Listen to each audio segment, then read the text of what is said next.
Well, welcome back to another episode of the Twin Turbo Capri series. No idea what episode number this is. It's been a while. It's been actually a long time since I've done anything on the Capri video-wise.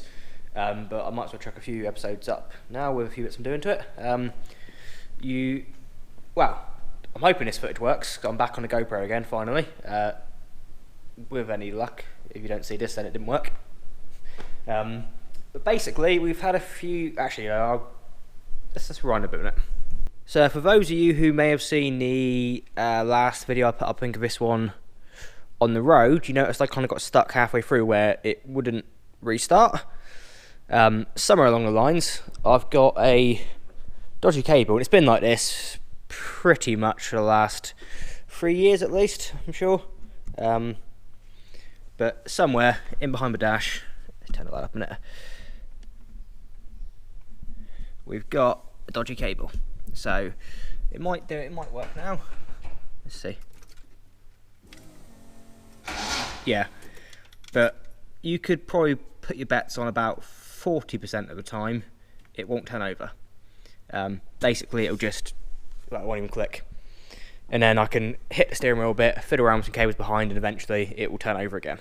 So somewhere along the lines there's a dodgy connection on the original wiring for the starter solenoid. So I think that's going to be the first thing to look at.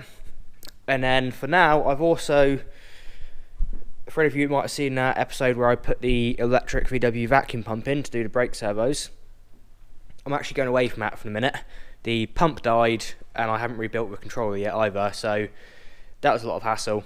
So what I did is I just hooked up another vacuum line to the plenum, which is now working a lot better than it did the first time round. So the first time round I was adamant that the vacuum hoses were collapsing because it run from the plenum down all the way down to the front here, where it then split off to each turbo. So it was like, what's that, like 4 meters of vacuum hose, and the hose didn't impress me at all. It just seemed too flimsy.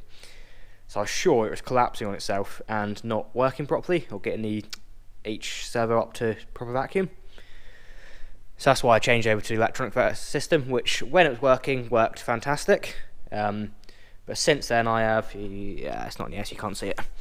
Since then I've just joined the vacuum hose onto the copper pipes I put in at the time of doing the electric side of things, and it's working not too bad actually.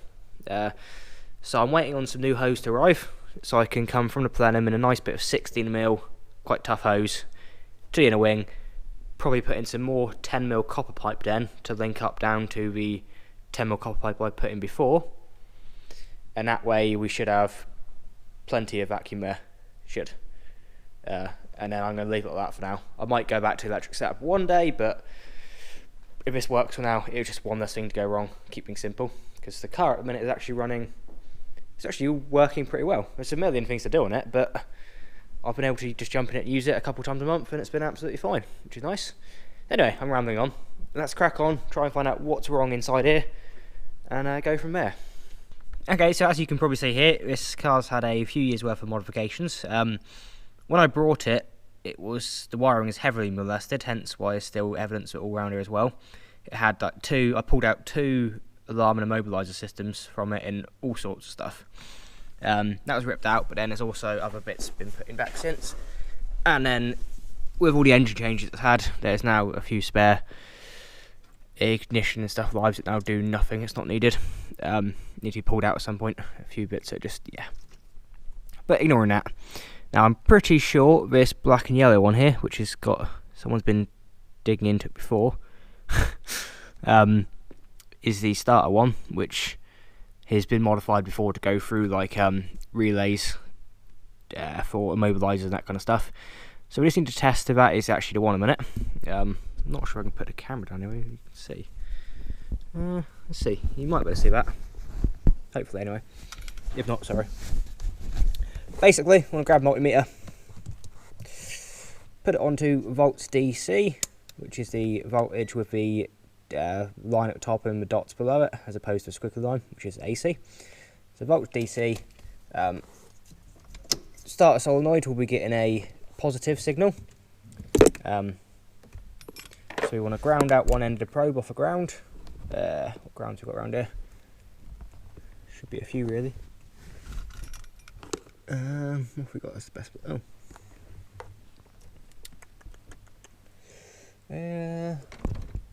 Should up there, maybe not. I need to get some clips on the end of my probes really, make life much easier. That might work. We can test it in a minute, just by probing something else, or I should check that one cable. Yeah, nothing at the minute. If we go and find something else better to probe like that one. Yeah, 12 volts. So at the minute we've got no voltage on our black and yellow to ground. If I turn the ignition on, still nothing. If I go to turn it over, yeah. So that is our cable. So we know we got the right one now, so we don't need that anymore.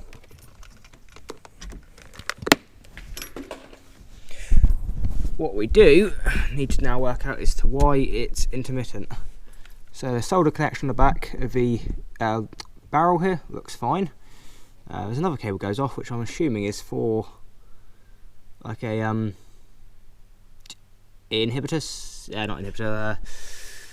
like ignition setup where when you crank over it turns bits off, so the stereo goes off when it's cranking. I'm assuming that is for a relay for that, potentially. I don't know, can't see any other reason it's there. But this cable goes back to this multi-plug here, and then goes off and does some other stuff where it's been joined. So I reckon for now we just join it back here, back towards the ignition barrel here where it's damaged, and see if the issue comes back at all. Eventually I'll need to put some connectors in it, but the grand plan with the Capri, when it's all how I want it and that, it's all getting resprayed, redone it all properly, and the whole thing's being rewired. So it'll be all new looms, it will be made custom. So this will all go then, and it will be done nice. So let's extend that a moment.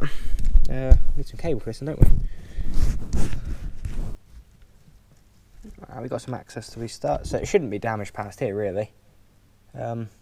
It could still be the ignition switch. Not going to rule that out, but I was able to get it going each time just by hitting it and wiggling it. And if the switch is easy to undo, I might just clean all the contacts up on that as well. Right, so what have we got here then?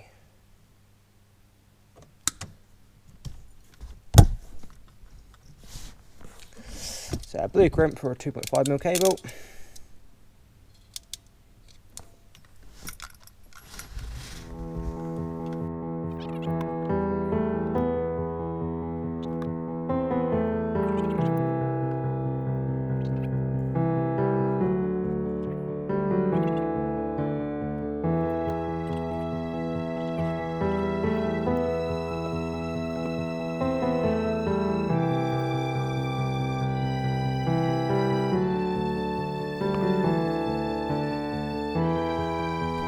So I guess we best check it still works.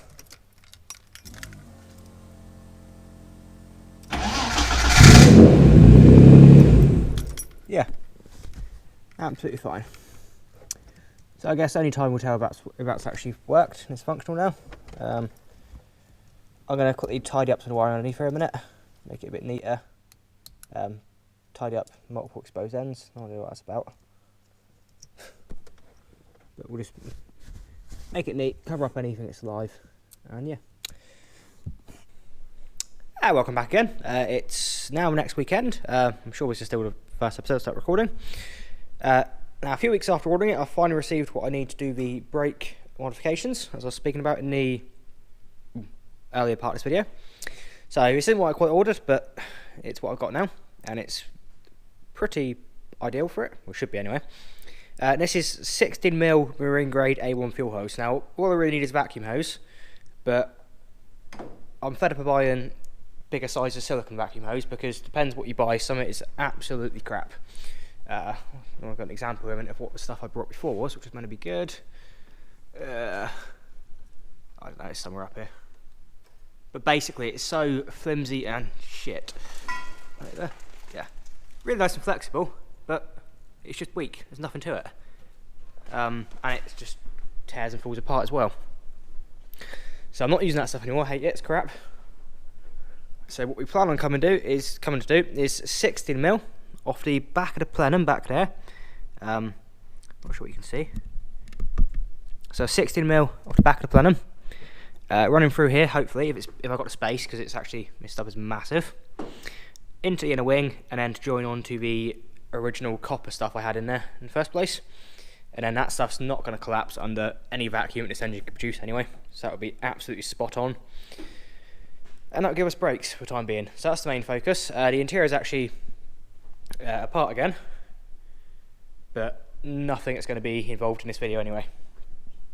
So I'll get that back together, get the brakes sorted, and then if this weather pisses off, which would be nice because it's freaking horrible at the minute, I need to get the old girl cleaned up, ready for a just got to go to a wedding reception later on, so might as well make it look tidy if I can.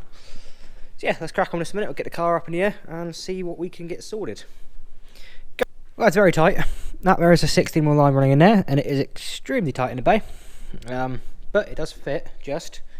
So that's going to run down here and up around here to over here, and then I've just used some of my genius and expanded. I should turn it down a bit a minute so you can maybe see. Expanded this 10mm to 15mm copper joint, so it's now 16mm.